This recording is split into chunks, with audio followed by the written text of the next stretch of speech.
Saludos, amigos y amigas de La Respuesta. Cuánto quisiera yo traer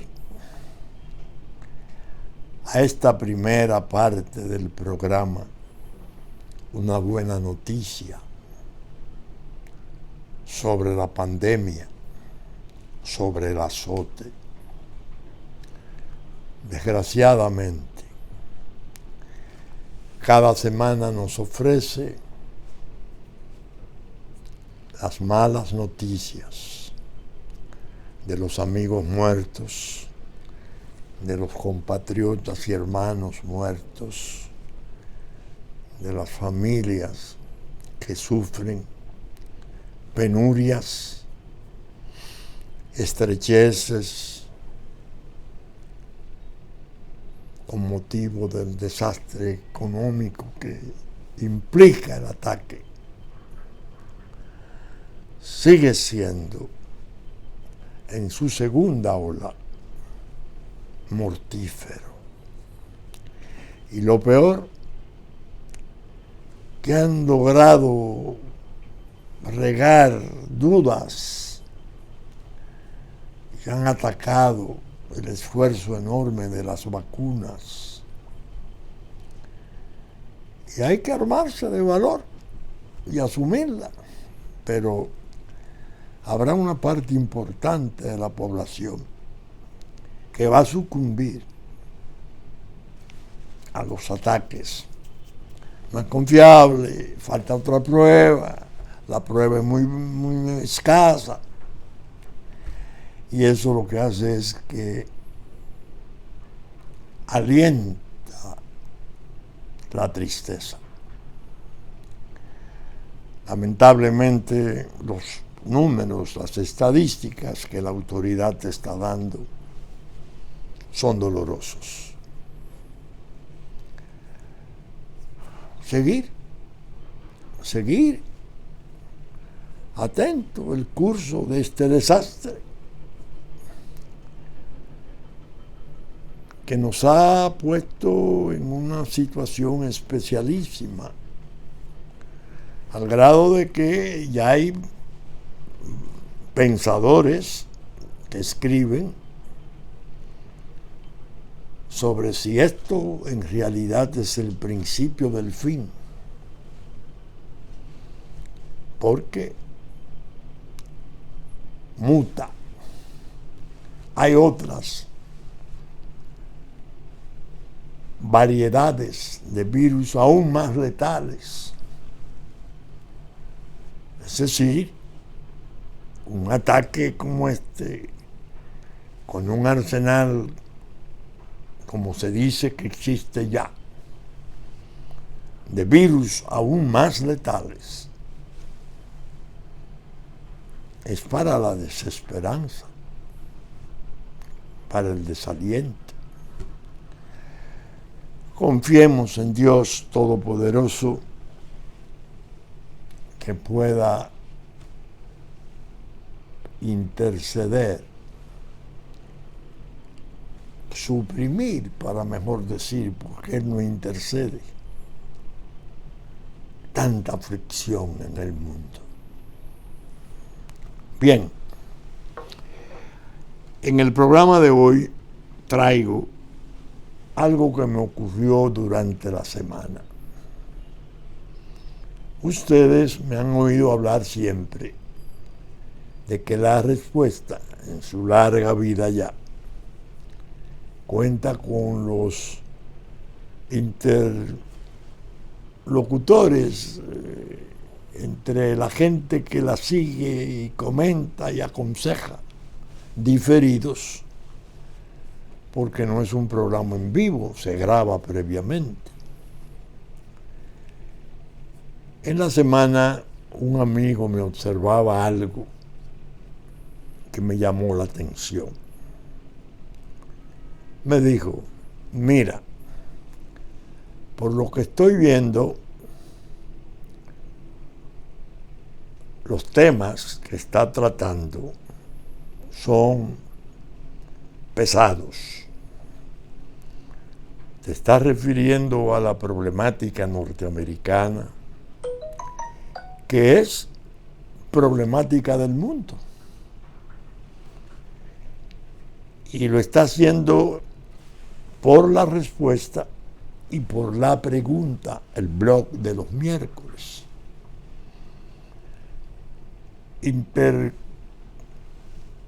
Entrelaza, lo intercambia uno y otro. Pero, me dice el amigo, yo pienso que, dada la naturaleza de los temas,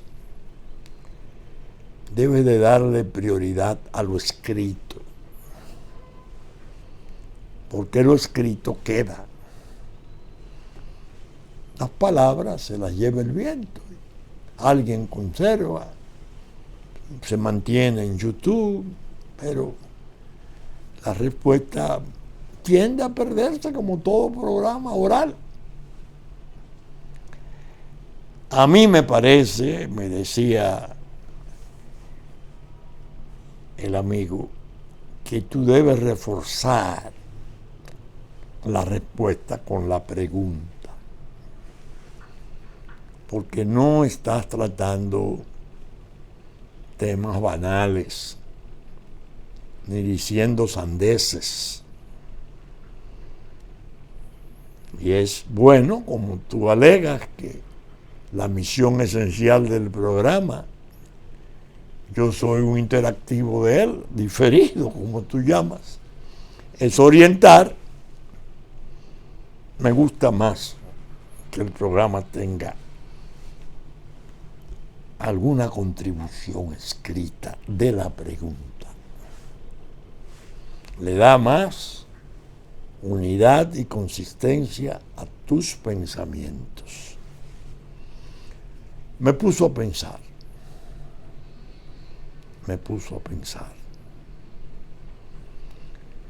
Y entonces tomé la decisión de hoy leer.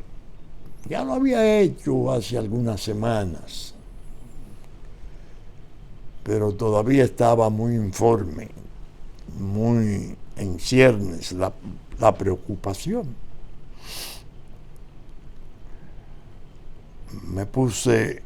Me decidí a leer la que salió este miércoles como pregunta en el blog.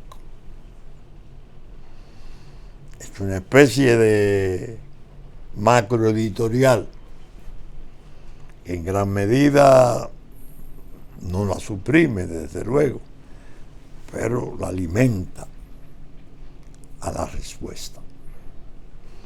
El título que le puse fue Colapsos en cascada.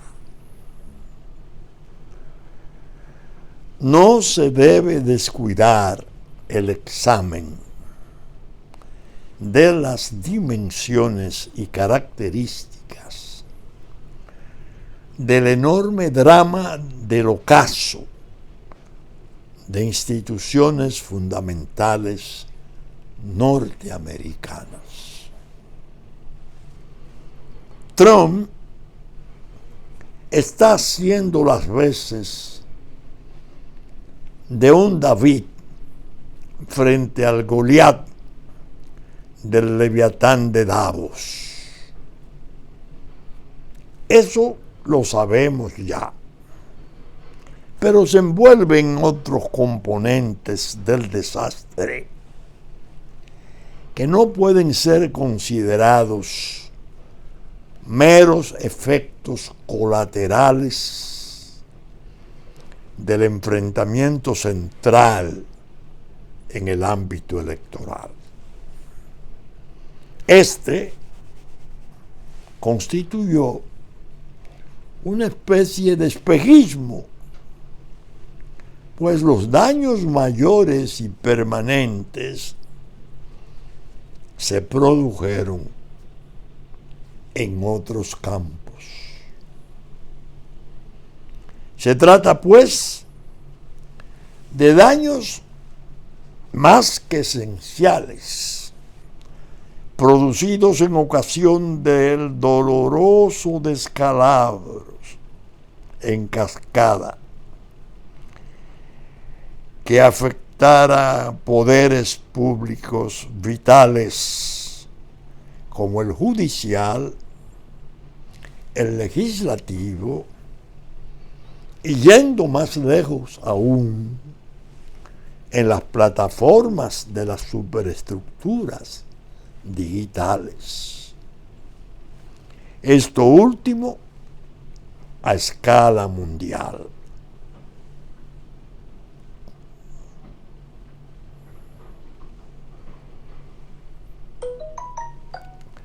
Lo estoy leyendo de mi tableta, que tiene unas ocurrencias formidables.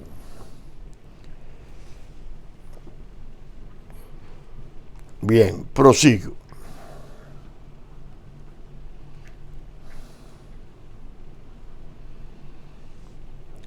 Y yendo más lejos aún, ya lo leí. Lo que creo es que tan grande y compleja es la conflictividad surgida en Estados Unidos, que sus estragos son todos sustanciales, que no existe la noción de daños colaterales, porque todos son vitales. El futuro dirá, de todos modos, cuál fue el área institucional más estragada. Partiendo de tal convencimiento, debo comenzar por decir, evocando cosas sobre el Poder Judicial. Hace mucho tiempo, en esa nación excepcional, Estados Unidos, se originó un caso denominado Watergate, que conmocionara al mundo, pues implicaba a un aguerrido presidente, Richard Nixon, que había sido 8 años vicepresidente del presidente Eisenhower, quien llegara a la presidencia luego de haber sido el general guía de las fuerzas aliadas que vencieran al espantoso y diabólico nazismo en la Segunda Guerra Mundial. Podrían parecer ociosas estas menciones, pero las creo necesarias para rearmar aquel contexto impresionante,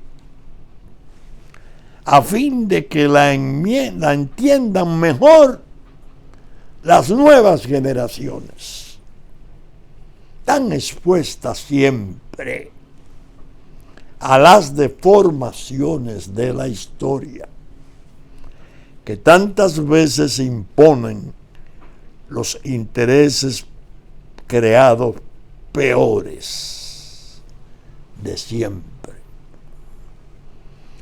El caso fue espectacularmente escandalizado para abrir un impeachment contra aquel presidente que había ordenado y aprobado que se violaran los archivos de sus rivales demócratas a fin de saber cuáles serían sus armas tácticas en aquella campaña en la que la reelección del presidente era la noticia dominante. Se apresaron algunos de los intrusos en el edificio Watergate, donde estaba el comando general de campaña del Partido Demócrata. Se destaparon todos los demonios del escándalo. Nixon fue gravemente puesto bajo asedio por obra aparente de la prensa, que utilizó una fuente misteriosa de garganta profunda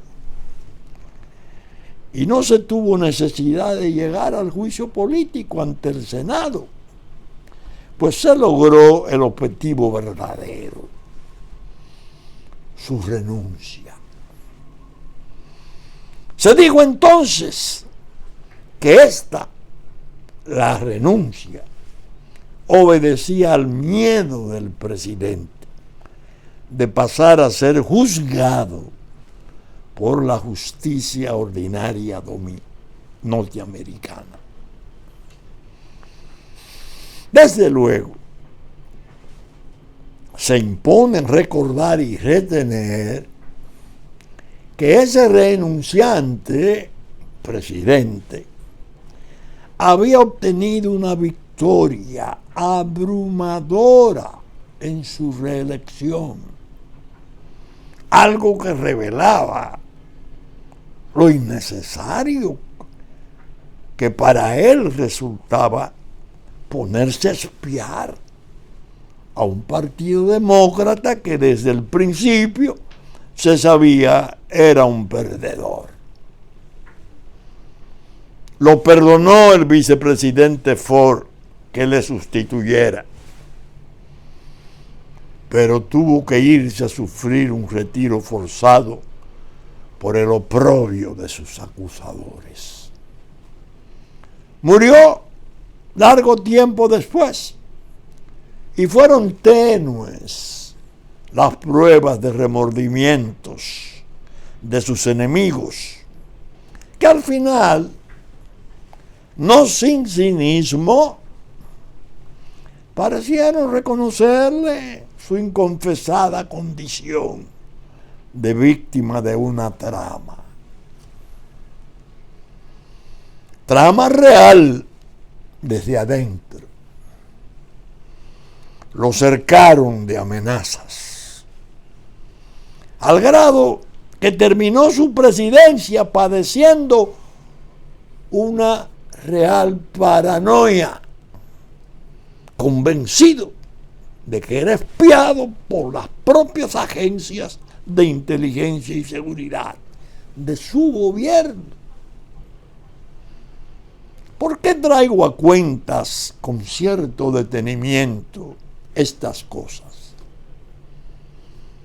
Porque el héroe nacional, el presidente Eisenhower, cuando salía de su último periodo, hizo una advertencia con fuerza testamentaria a su pueblo de que, citándolo literalmente, se cuidara del poder que representaba la superestructura del complejo militar industrial. Nixon no había dado muestra, como Kennedy, al menos que yo sepa, de poner fin a la intervención en la guerra de Vietnam, algo que podía costarle la vida, como finalmente ocurriera con el mártir de Dallas. Sin embargo, Nixon había establecido en forma audaz relaciones con la China de Mao Zedong,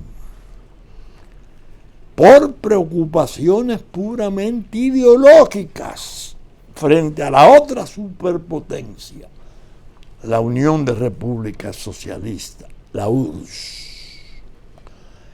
Esto pudo suscitar la inquietud y la necesidad de desalojarlo de la presidencia, algo que se logró hacer con gran escarnio y saña. Era el mismo Nixon que había sido tan terminante y categórico con el programa que se propuso para derrotar al crimen organizado, que entonces no era tan poderoso ni alarmante como ha terminado por ser. al grado de que su potencia invisible se hombrea con los poderes de la tierra, casi de igual a igual. En el presente, ese crimen organizado constituye una especie de fuerzas especiales implícitas del Leviatán de Davos, que ya tiene connotación planetaria. Como los demás, naturalmente, seguí muy atento el curso de aquel escándalo que se llegó a suponer como algo insólito, irrepetible, que jamás podría ser igualado por la ambición de un presidente que careciera de principios en la medida que inculpaban a Nixon. Sin embargo, debo admitir que lo que más contribuía a esa percepción tan ingenua era la experiencia del impeachment perseguido. No dejaba este de ser inusitado y excitante, pero tuve reservas desde el principio y pensé que, aunque ciertamente era indecente el espionaje electoral, las posibilidades de la reelección eran tan obvias que solo un hombre previamente perturbado de la mente podía considerar útil aquel burdo fisgoneo. No era necesario, pero se desquició al presidente por obra de su propia gente, y para convencerse de ello basta leer la obra de Haldeman titulada La agonía del poder. Su autor fue uno de los 4 brillantes asesores de Nixon que presenciaron de cerca y contribuyeron de algún modo a su desquiciamiento. Ahora bien, de todo lo que aprendí, lo más valioso que encontré fue la actuación de un personaje de nombre Archibald Cox. Era un notabilísimo jurista que se le designara como contralor de las investigaciones del fiscal general. Se reputaba como un crítico frecuente del establishment, y cuando aceptó el cargo de investigar Watergate, los periodistas le inquirían, no sin sorna, que cómo pudo aceptar tal mandato de algo que él consideraba un fabricante de farsas, el establishment. El magistrado Cox, porque había sido magistrado, juez de corte federal, el magistrado Cox respondió: precisamente lo que quiero es ponerlo a prueba, llegar a saber si los jueces y fiscales salvan a Estados Unidos después que pase por la tortuosa y poco confiable experiencia del juicio político. Me interesó la integridad del enfoque. En realidad, no se llegó al impeachment y se logró la salida por renuncia del abatido presidente. Se vio claro que eran otros los propósitos e intereses que estaban en juego. En resumen, lo que quiero decir es que lo que ocurre hoy es espantosamente más grave, al grado de tener como trasfondo el conflicto de 75 millones de ciudadanos que se resienten cada vez más por entender que fueron víctimas de un fraude electoral verdaderamente colosal. Pues bien, ahora ocurre que todos esos hechos, si se les compara con cuanto ha ocurrido con el fenómeno Trump, parecen ser juegos de niños. China popular y su nuevo orden mundial en el escenario, así como sus relaciones estrechas, agradables y variadísimas con tanta gente del Partido Demócrata que acaba de asumir el poder, que no bastaron para salvar, reconocer y conservar a Trump, ni siquiera al ser considerado por medición seria de Gallup el norteamericano más admirado. Para sacarlo del poder se ha tenido que recurrir a esta trama de hoy, que ha sido mucho más vasta y abierta, pues el Leviatán de Davos ya es una realidad, sin disimulaciones, y su connivencia o su conveniencia implícita de que coincidan sus propósitos con las riquezas que administra el Partido Comunista Chino, que dirige al dragón de la China superpotencia. Algo que le ha obligado a llegar muy lejos en la trama, la cual comenzó con lo de Rusia para un primer impeachment de su tosudo adversario, que no conoce de renuncias y sabe pelear hasta el final. Así se hizo presente el dolo electoral, naturalmente con el auxilio y amparo de su pavoroso aliado, el COVID-19, que le dio carta de ciudadanía al voto postal a distancia. Entiendas, el correo ordinario, así como también a los software estafarios de Dominion, que están siendo objeto ahora de demandas en reparación de daños y perjuicios contra dos abogados fundamentales de la defensa, Rudy Giuliani y la señora Sidney Powell.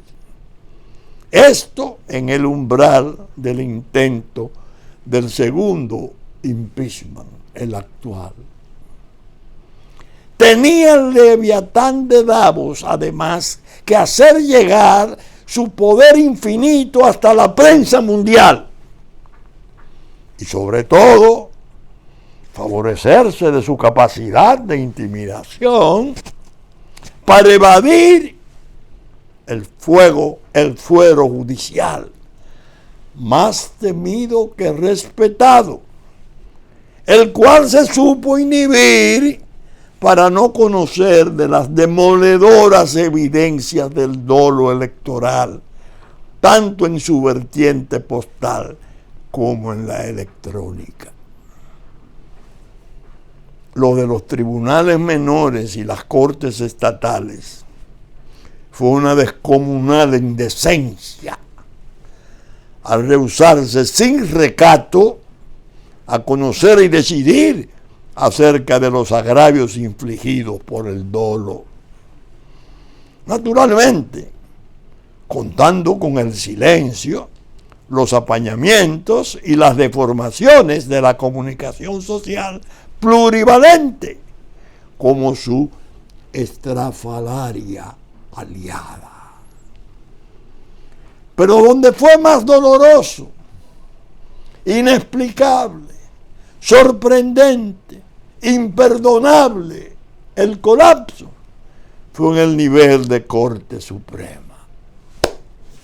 se lavó las manos de tal modo que hasta el estado de Texas, con el apoyo de 21 estados más, fue rechazado en su intervención, sostenida bajo el alegato de que su ingreso a la Unión, el de Texas, fue fruto de un tratado con la República de Texas, la de la estrella solitaria, que aún se niesta. La sacralizada jurisdicción, como se dice vulgarmente en el pueblo llano, se plumeó al resucitar a Pilatos 20 siglos después, cuando lo podía resolver todo. Ya no sobre las ofensas típicas del fraude, sino reconociendo la Texas que en efecto Pensilvania no podía alejarse de la Constitución y violarla, desconociendo que solo las legislaturas estatales son las competentes para entender y dirimir las cuestiones electorales, que no están a cargo de sus funcionarios administrativos, como gobernadores y secretarios de estados estatales lo hicieran.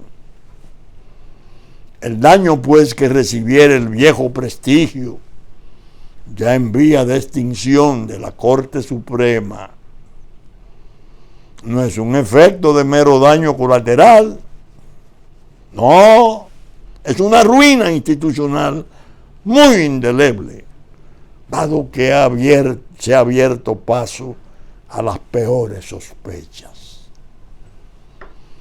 Por ejemplo, ahora se sostiene, no sin razones plausibles, que tal abandono de la Constitución fue la obra de la influencia de las oligarquías traicioneras del Partido Republicano, que resultaran tan imprescindibles para consumar la atrocidad de que prevaleciera la odiosa denegación de justicia en el país abanderado como el exponente por excelencia de las virtudes del Estado de Derecho. Se dice ahora que ese Trump fue más agredido desde adentro por esas oligarquías del partido, porque es ya un seguro nuevo guía líder del partido de Lincoln. Además, algo todavía más indeseable. Se dice que cuando se discutió en Florida el caso Gore Bush, los abogados del delfín de la dinastía Bush fueron el actual presidente de la Suprema Corte, quien fuera llevado a esa posición, así como los otros dos valiosos abogados que contribuyeron a la derrota de Al Gore. Duele oír lo que se dice acerca de su renuencia a conocer qué pasó en ocasión de esos colapsos en cascada, pues los otros 3 jueces nombrados por Trump se alinearon con los nombrados por Bush. Ahora he venido a saber que la última también participó como auxiliar en la defensa de George Bush cuando se enfrentaba al Gore en Florida. Dios mío. Se da así el caso de 2 personajes que tenían una especie de velado duelo. Trump, que se ufana de ser el primer presidente que no inició una guerra y quiso traer a sus muchachos, los soldados, a casa, y el otro que se vanagloria de haber librado la madre de todas las guerras, que aún se libra, pese a haber pasado a residir en el reino de los pretextos, aquello de que resultaba peligroso que las armas de destrucción masiva estuvieran en manos de un loco asesino que fuera aliado en otra guerra de 9 años contra la Persia rencorosa de siempre. Guerra con gases letales incluidos. Lo cierto es que sin el concurso de esas traiciones, otra hubiese sido la historia. El otro campo de daños progenitores de decadencia posible fue el legislativo. Ya sabe el mundo, aunque a medias, todo lo que se ha maquinado desde allí para sacrificar al hombre más admirado de Estados Unidos, según una Gallup insospechable. Esto sin dejar de decir que dentro de ese estragado poder público aparecieron legisladores dignos, no traidores, 147 representantes y 11 senadores que se empeñaron inútilmente en lograr la designación de una comisión mixta que rompiera con aquella odiosa denegación de justicia. Ya en la pregunta de la semana pasada titulada Giuliani, un fiscal de raza, expliqué cómo ese legendario as de la lucha contra el crimen organizado que enfrentara a las poderosas familias de la Cosa Nostra se encargó de darle seguimiento y caza a un bandolero de Antifa que organizó y dirigió el deliberado autoasalto del Congreso bajo la siniestra cobertura del Leviatán de Davos, en coro con la traición de cuadros clave del Partido Republicano y la comunicación social rotunda, dedicada a fabricar mentiras y hacer siembras de silencio para desnaturalizar aquel suceso tremendo, donde las fuerzas especiales, bajo el mando del bandolero general Sullivan, montaron la trama que daría fuerza al impeachment, hijo del odio de la presidenta de la Cámara de Representantes, que estaría en la obligación de impedir a un Trump mediante un nunca jamás. Pues de no hacerlo así, el único recurso a la vista como disponible sería el magnicidio, conforme a la trágica costumbre. Es decir, la decadencia de la República Imperial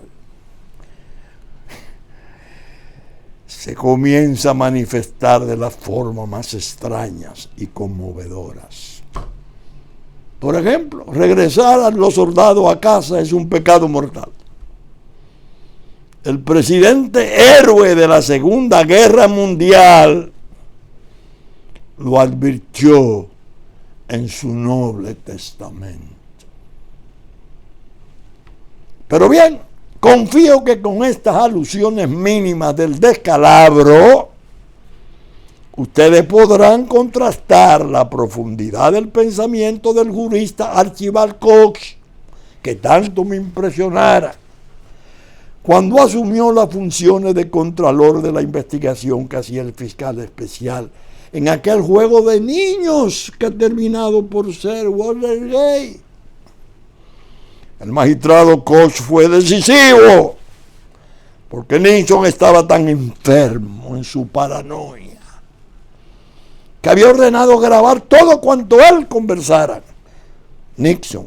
Y cuando se supo esto y se le exigió su entrega, la de las cintas, a lo cual se negó en una patética resistencia el presidente de los Estados Unidos de Norteamérica, Koch lo obligó, no obstante. Pero Nixon, empavorecido, borró algunos segmentos de las cintas donde aparecía él participando en las órdenes de Watergate. Es bueno apuntar que Koch fue 5 años fiscal general en los gobiernos de Kennedy y Johnson, pero era un hombre notable y descendiente de 3 generaciones de juristas de la Escuela de Derecho de Harvard, de padre y madre. Uno de sus abuelos había defendido de otro impeachment al presidente Andrew Johnson. Se derrumbó el presidente enfermo que lo que más necesitaba en realidad era un alienista en lugar de magistrados severos. Así de salvaje es la cuestión allá. Había una cuenta pendiente incluso del año 1960, cuando Kennedy había ganado por muy escaso margen, y se dijo en una forma profusa que la mafia de Chicago había logrado imponer a Kennedy. Nixon, 8 años después, vuelve a poder, hace relaciones espectaculares con la China de Mao Zedong y aplasta en una reelección al Partido Demócrata. Todo ello implicaba la necesidad de expulsarlo deshonrosamente de la presidencia. Ha llegado la hora de los hornos. La impertérrita China popular se apresta a volver al status quo ante del tiempo del tsunami Trump, y el reparto del nuevo orden mundial se intentará en la llamada era de Biden. Aguardemos a que pase el nublado y cesen los rayos. Entonces, solo entonces, se podrían contar las estrellas. Así es de difícil la cuestión. Ya Chi Ming habló de un solo mundo en Davos, dirigido naturalmente en forma fundamental por ellos.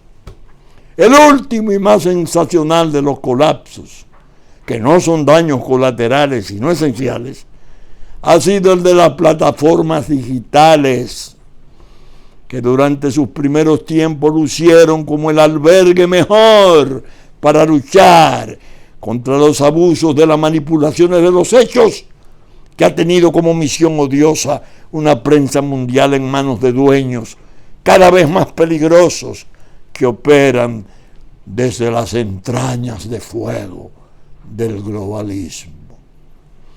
Se llegó a creer que esa nueva arma de defensa social serviría para enmendar y rectificar abusos, y que las sociedades estarían más protegidas, ejerciendo su legítima defensa desde las redes en forma directa y personal.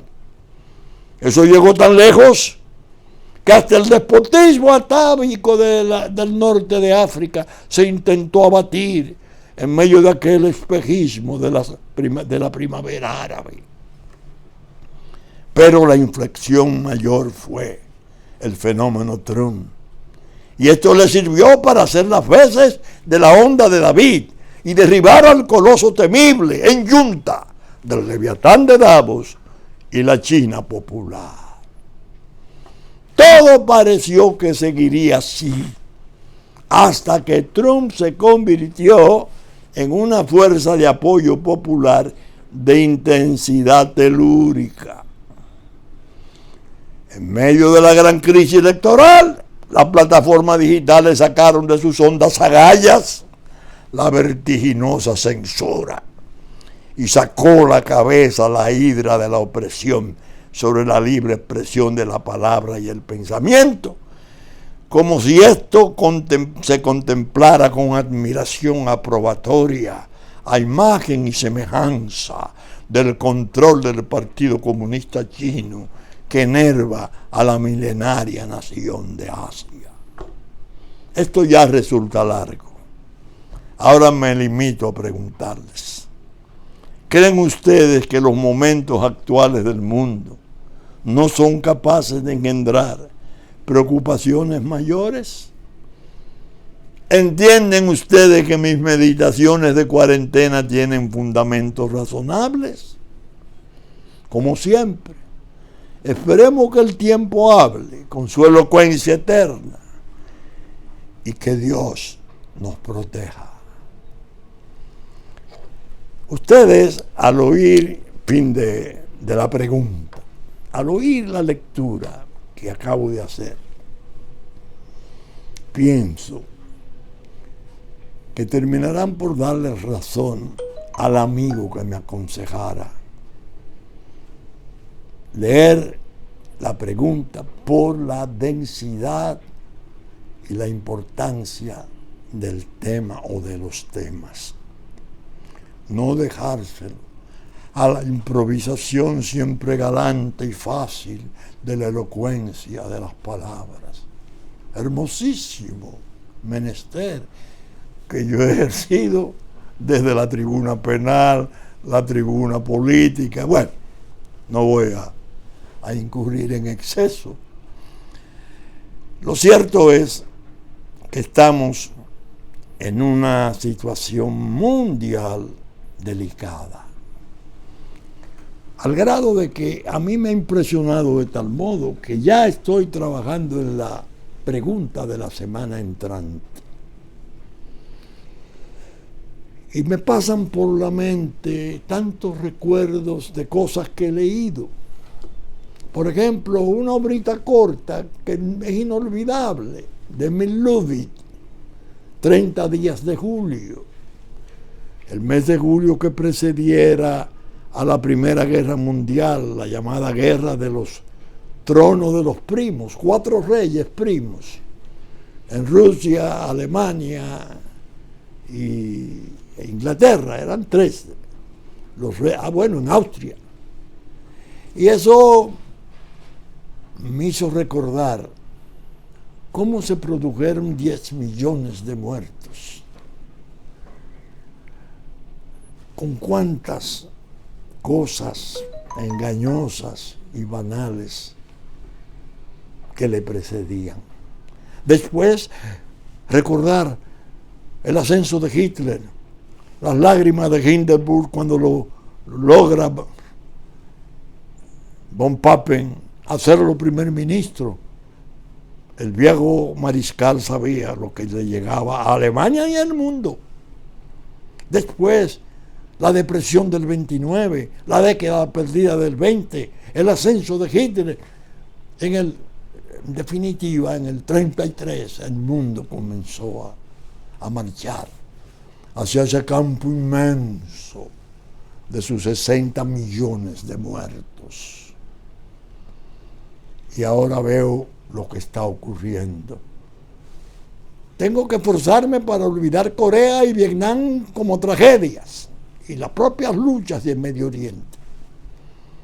Lo que se está presentando ahora con este ataque biológico de este virus indomable, al parecer con reserva de virus peores, puede producir una turbación grave en la sensatez, en el buen juicio de los hombres que dirigen al mundo, hombres y mujeres, porque ya las hay.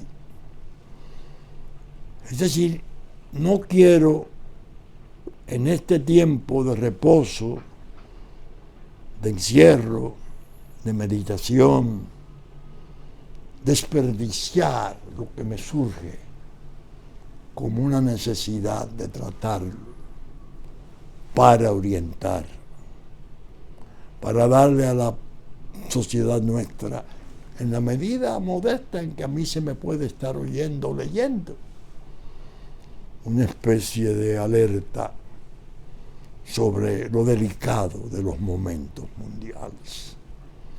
Por eso aquí tenemos que hacer esfuerzos especialísimos por evitar que a estas dos crisis, la económica y de salud, se venga a sumar un desastre de crisis política, que venga a romper la unidad básica, indispensable, espiritualmente unido el pueblo, respetando los esfuerzos del gobierno, para ver cómo nos podemos librar de rigores mayores. La idea es, señores, que no hay peor desgracia que aquel estado de ánimo público, de desconcierto, que Ortega y Gasset lo definiera también en España, desde Francia, antes de producirse la gran tragedia de su guerra civil, la de España. Lo que pasa es que no sabemos qué pasa. Esa es la peor desgracia de los pueblos. Con la humildad de vida, yo quiero tratar de ayudar a que por lo menos oigan una opinión que puede llevar a saber lo que pasa. Bien, saben ustedes que estamos saliendo por Super Canal 33 de televisión abierta, 3 del cable, domingo a las 11 de la mañana. Nuestra versión central. Que asimismo del impacto a las 12 del mediodía, 9 de la noche y 7 de la mañana de lunes, por los canales 22 y 52 de Aster. Y estamos en YouTube a partir de las 12 del mediodía de domingo. Con la gracia de Dios esperamos estar con ustedes nuevamente en una nueva entrega de La Respuesta. Hasta entonces, si Dios quiere.